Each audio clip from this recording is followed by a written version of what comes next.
Hello नमस्कार दोस्तों। दोस्तों, एक औरत होती है, वो अपने पति को जो है दूध में कुछ नशीली दवाई मिलाकर जो है पिला देती है। उनके एक 4 साल का बेटा भी होता है और पिलाने के बाद जो है उनसे कुछ लोगों को बुलाती है, जोर जोर से चिल्लाती है और कहती है, कुछ लोगों को इकट्ठा कर लेती है। इकट्ठा करके बताती है कि मेरा पति को हार्ट अटैक आया है। कुछ लोग जब इनको उठा के हॉस्पिटल ले जाते हैं, ले जाने के बाद पता चलता है कि ये तो जो है इनके गले पे बहुत भारी निशान है। इससे तो लगता है कि हार्ट अटैक नहीं आया, इसे कोई जान से मारा है। ये सुनते ही वो वहां से तुरंत जो औरत है भाग जाती है और भागने के बाद 4 साल का बेटा भी बिलखता रोता है और कोई समझ में नहीं आता है कि आखिर क्या माजरा है।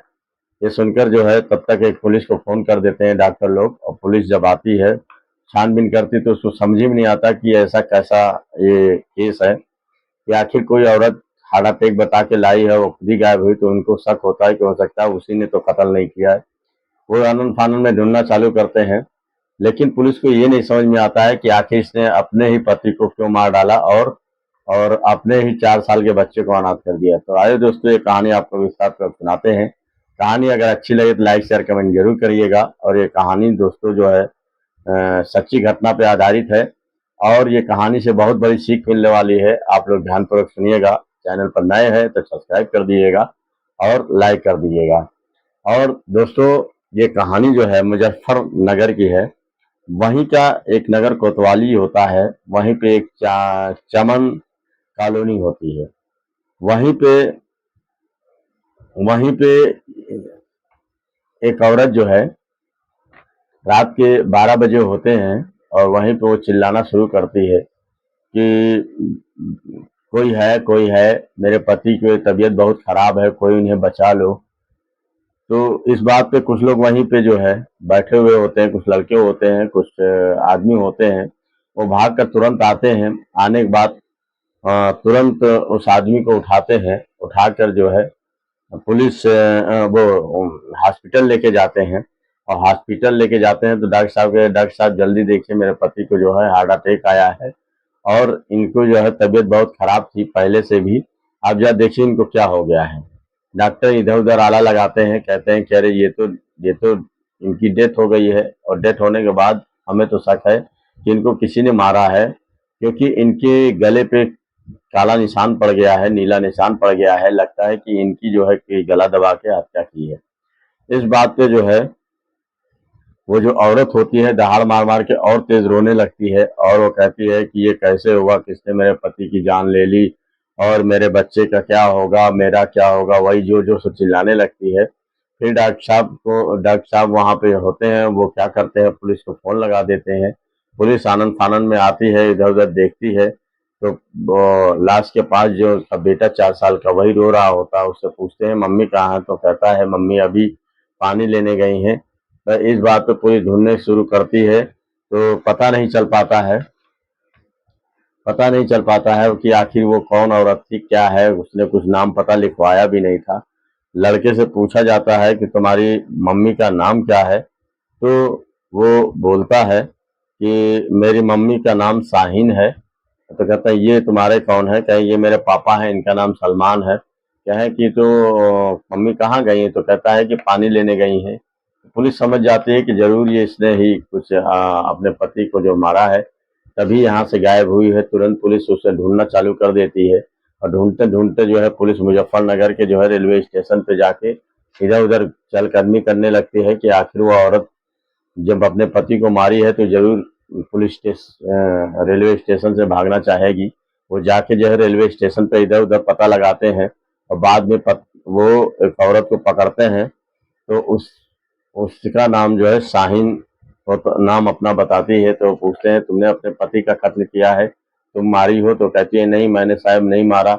उसके बाद कहते हैं कि तुम फिर यहाँ क्यों आई हो, तुम्हारा पति तो हॉस्पिटल में है। तो कहती है कि साहब मैं आई थी यहाँ, एक मेरी मौसी आ रही थी, उन्हीं को लेने आई थी, उन तबीयत खराब सुन के वो आ रही थी, लेकिन ये इसमें आई नहीं है। तो कहते हैं कि तुम जाने की फिराक में थी कि किसी को लेने की फिराक में थी, तब सही सही बताओ। जब पुलिस उसे जोर से पूछती है, जो जबरदस्ती करती है और जब उसको अपने रिमांड पे लेती है और सख्ती से पेश आती है तो तुरंत कबूल देती है, कहती है साहब मैंने ही अपने पति को मारा है और मैं आप लेकिन आप जानोगे तो आपके पैरों तले जमीन खिसक जाएगी कि मैंने आखिर अपने पति को ही क्यों मारा।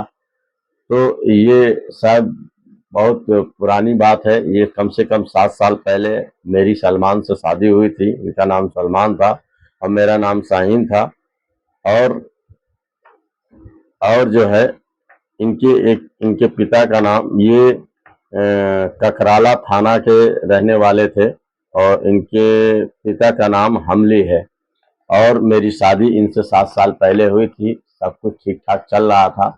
लेकिन जो है ये कमाते धमाते नहीं थे। इनके पिता और बेटे में आए दिन लड़ाई हुआ करती थी। एक दिन हमली इनके जो पिता थे वो क्या करते हैं कि इनको जो है अपने घर से निकाल देते हैं। कहते हैं जब तुम्हें कोई काम धाम नहीं करना है तो मेरे घर से निकल जाओ, क्योंकि मैं तुम्हारा भी खर्चा उठाऊं और तुम्हारे बीवी का भी खर्चा उठाऊं, ये नहीं हो सकता। ऐसा है तो हमारे घर से निकल जाओ। जब वो घर से निकाल देते हैं तो उसकी हालत सलमान की और ख़राब हो जाती है, क्योंकि वो बहुत कामचोर था, काम करना नहीं चाहता था। उसके बाद उसकी मेरी भी दशा खराब हो गई, क्योंकि मैं घर में जाके चौका बर्तन कपड़ा धोना यही सब काम करती थी। और उससे कुछ पैसे इकट्ठे होते थे, वो मांग के दारू पी जाता था और मुझे मारता पीटता भी था। इससे मैं बहुत परेशान थी, लेकिन फिर भी मैं कुछ बोलती नहीं थी। एक दिन होता क्या है कि वो अपने एक दोस्त को लेके आता है और आने के बाद कहता है देखो शाहीन, ये मेरा दोस्त है, इससे मैंने बात की है। ये कह रहा है कि एक एक रात बिताने का तुम मुझे 5,000 देगा और इस 5,000 से हम लोग जो है इस घर का किराया भी दे देंगे। और दूसरी चीज़ है, हम लोग किराए पे रहते हैं, कुछ दिन बाद जो है हम लोग को ये जो किराएदार जो मकान मालिक है खाली कर देगा, पैसे नहीं देंगे तो।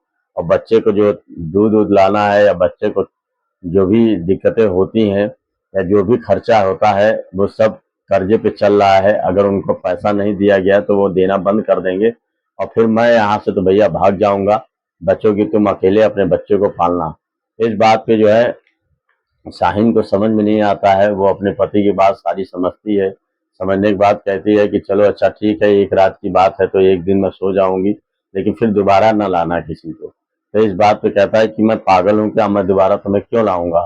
फिर वो 5,000 रुपये उस अपने दोस्त से ले लेता है और लेने के बाद शाहीन उसके साथ रात बिताती है और उससे शारीरिक संबंध बनाती है।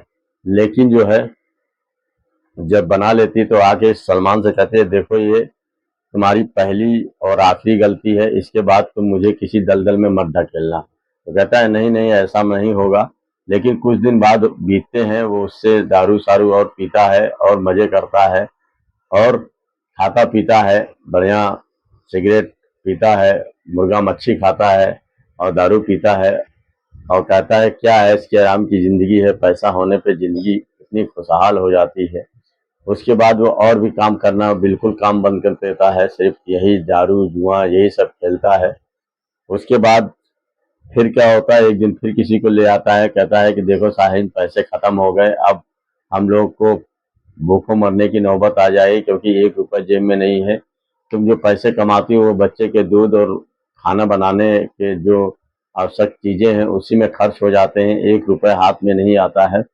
ये भी कम से कम 5,000 रुपये देगा और इसके साथ भी एक रात बिता लो, इसके बाद फिर और कुछ नहीं करेंगे। तो शाहीन तैयार हो जाती है, क्योंकि वो भी जानती है कि पैसा 1 रुपया है नहीं और कैसे खर्चा चलेगा, वो परेशान रहती है। तो उसके बाद फिर वो उसके साथ भी शारीरिक संबंध बनाती है और ये क्या करता है उसका वीडियो बना लेता है। और वीडियो बनाने के बाद जो है उसे जो है फोन वीडियो जो है उसे बेचता है सोशल मीडिया पे और बेच देने के बाद उससे भी काफ़ी पैसा निकालता है। तो इसके पास पैसा काफ़ी आने लगता है, लेकिन ये एक पैसा घर में नहीं रखता है, सब ये मौज मस्ती में उड़ा देता है। और मुझे कभी दिल्ली लेके जाता है, कभी ये गौतम बुद्ध नगर लेके जाता है, कभी बम्बई लेके जाता है। तो दूर दूर जब जगह जाता है वहाँ पे रुकता है तो पहले से ही फेसबुक और इंस्टाग्राम से वो अपना बात कर लेता है, तब मुझे वो लेके जाता है उस जगह पे और शारीरिक संबंध बनवाता है और काफ़ी पैसे लेता है। उसके बाद उसका पूरा वीडियो बना के सोशल मीडिया पे डालता है। तो सोशल मीडिया पे डालने के लिए पैसे भी काफ़ी लेता है। इससे मैं बहुत तंग हो गई थी। ये कम से कम 70-80 लड़कों से मेरा शारीरिक संबंध बनवाया और मुझे तकलीफ होती थी क्योंकि एक रात भी मुझे ये छुड़वाता नहीं था, किसी न किसी के साथ मेरा शारीरिक संबंध बनवाता था और बनवाने के बाद मैं इससे बहुत तंग आ रही थी। इससे मैंने कहा भी अब मैं ये काम नहीं करूँगी, तो इसे मारा पीटा और धमकाया। इसने कहा अगर तुम काम ये नहीं करोगी तो मैं तुम्हारा वीडियो जो है पूरा वायरल कर दूंगा, तुम बदनाम हो जाओगी और मैं इसी बदनामी की वजह से मैं तुमको जो है तलाक दे दूंगा और तुम दूसरी शादी कर लूंगा, क्योंकि मेरे पास पैसे बहुत आ गए। इससे मैं और भी परेशान हो गई कि ये तो बहुत गलत है। ये तो मेरे से पैसा भी कमा रहा है और मेरा वीडियो भी डाल रहा है। इतना पैसा होने के बाद इसका गलत फायदा भी उठाने के लिए कह रहा है। इस बात पे मुझे जो है एक तरकीब सूझी कि क्यों ना मैं इसे ही रास्ते से हटा दूं, क्योंकि मेरा एक 4 साल का बेटा है, वो और हम साथ में रहेंगे और इसको हटा ही दें। एक दिन कहती है कि मेरे उनको नींद नहीं आ रही है, तो वो सलमान से एक नींद की गोली मंगाती है और कहती है, रखती चली जाती है और कम से कम 15-20 दिन गोली इकट्ठा करती है। इकट्ठा करने के बाद कहती है, जब जब नींद की बहाना करती है कि मुझे नींद नहीं आती है, तब वो गोली मंगाती हूँ। मंगाने के बाद ढेर सारा इकट्ठा कर लेती है। इकट्ठा करने के बाद उसको पीसती है। पीसने के बाद उसे चाय में मिला के जो है सलमान को दे देती है। सलमान जैसे ही पीता है उसे भारी नींद आने लगती है और नींद आने के बाद वो सो जाता है। सोने के बाद फिर ये दिमाग में सोचती है क्यों ना मैं दुपट्टे एक चुन्नी निकालती हूँ और उससे पूरी तरीके से इसका गला कस देती हूँ। मेरे दिमाग में ये नहीं आता है कि इतना कस के गला अगर दबा दूंगी तो इसके ऊपर निशान पड़ जाएंगे। बाद में वही इतना कस के उसको दबाती हूँ गला की इनका जो है नीले रंग का स्याह पड़ जाता है गले पे। इसी बात से मैं पकड़ी जाती हूँ। डॉक्टर वहाँ तुरंत समझ जाते हैं कि इसका गला दबा के मारा गया है और मैं वहाँ से मैंने पूरी प्लानिंग की थी कि ये हार्ट अटैक का बहाना बता के जो है ये जब मर जाएगा तो इसको ले आके जो है तुरंत इसे दफना दूंगी और कोई कानो कान पता नहीं चलेगी और अपने बेटे के साथ में कोई दूसरी शादी कर लूंगी और उसी के साथ रहूंगी। ये मैंने पूरी प्लानिंग की थी, लेकिन मेरा प्लानिंग फेल हो गया। मैंने सोचा भी नहीं था कि इस तरीके से पकड़ जाऊंगी। इस बात पे पुलिस क्या करती है, चार्जशीट तैयार करती है और इसको जो है इनको जो है जेल भेज देती है। मतलब कोर्ट भेजती थी, इनको कोर्ट से जेल भेज देती है। फिर दोस्तों यहीं पे कहानी समाप्त हो जाती है। दोस्तों सबसे बड़ी सीख हम लोग को ये मिलती है कि कभी भी कोई गलत काम नहीं करना चाहिए। किसी के साथ अगर गलत होता है तो उसका नतीजा भी गलत ही होगा, क्योंकि ये औरत के साथ गलत कर रहा था। लेकिन औरत ने एक बात गलती ये की कि अगर वो चाहती तो वो पुलिस को जाके बता सकती थी और अपने पति को पकड़वा सकती थी, उसके खिलाफ जा सकती थी और जाने के बाद जो है उसको जेल भी हो जाती और इस तरीके से अपने बच्चे के साथ रहती भी और वो जेल भी जाता। जो चाहती वो कर लेती। इसका जो है उसने कानून अपने हाथ में लिया, खुद मारने की कोशिश की और मार दिया। इससे जो है वो उसका पति तो मर गया, लेकिन इनको भी तो अब जिंदगी भर जेल में ही रहना पड़ेगा। बच्चा तो बिल्कुल अनाथ हो गया। तो इस तरीके से घटनाएं दोस्तों नहीं करना चाहिए और ऐसी कहानियों से सावधानी रखनी चाहिए और सतर्क रहना चाहिए। और इसमें कमेंट में बताइएगा कि आप लोग को यह कहानी कैसी लगी। अगर समझ अच्छी लगी हो तो लाइक शेयर कमेंट जरूर करिएगा दोस्तों। नमस्कार, धन्यवाद।